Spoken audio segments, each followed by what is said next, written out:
না বিয়ে মহাশয়। আমি কথা দিচ্ছি, আপনার কন্যা যদি পথের ধুলোয়ও শুকিয়ে পড়ে থাকে, সেখান থেকে কুড়িয়ে নিয়ে আমরা সকলে মিলে রাখবো আমাদের হৃদয় মাঝে জানিলা প্রতিশ্রুতি বিয়ে মহাশয়। বেশ বিয়ে মশাই, আপনি অপেক্ষা করুন, আমি জামাতার বিদায়ের ব্যবস্থা করতে। তাহলে বিদায়ের আগে আপনি আমার আমন্ত্রণ গ্রহণ করুন বিয়ে মহাশয়। বেশ বিয়ে মশাই। আগামী করল বধূ বরণে আপনি আপনার আত্মীয় স্বজন নিয়ে আমার আলোয় হবেন আপনি উপনীত বিয়ে মহাশয়। বেশ বিয়ে মশাই, আপনার আমন্ত্রণ আমি সাদরে করলাম। তাহলে এবারে আসুন, দিন প্রেমালিঙ্গন, দূরে যাক স্বার্থ হিংসার দেশ, এখানে বাজুক সবার সম্মুখে আত্মীয়ের মহামিলন। আসুন বিয়ে মশাই।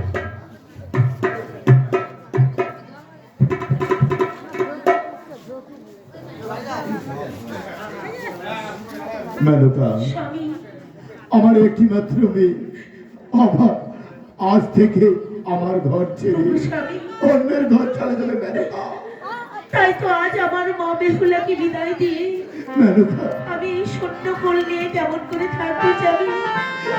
মেনকা, যতই দুঃখ কষ্ট হোক না কেন মেনকা, তবু যে জামাতার বিদায় করতে হবে মেনকা।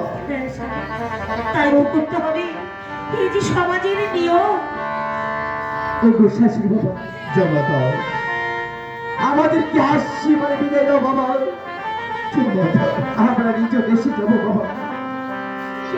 আমি তোমাকে দু হাত ভরে আশীর্বাদ করছি জামাতা, তুমি দীর্ঘজীবী হও জামাতা, দীর্ঘজীবী হও। বাবু আজ আমি তোমার হাতে তুলে দিয়েছি, আমার মেয়েকে তুমি দেখে রেখো বাবা, ওকে তুমি নিজের মতো করে গুছিয়ে নিও। বেশ বাবু। কষ্ট দুঃখ না হয়। বাবু আমাদেরকে তাহলে বিদায় করে দাও মা, আমরা নিজ দেশে যাবো। বেশ, আশীর্বাদ করি জামাতা, তোমরা চির সুখী হও, বিবাহ জীবনে তোমাদের সুন্দর হোক, মধুর হোক।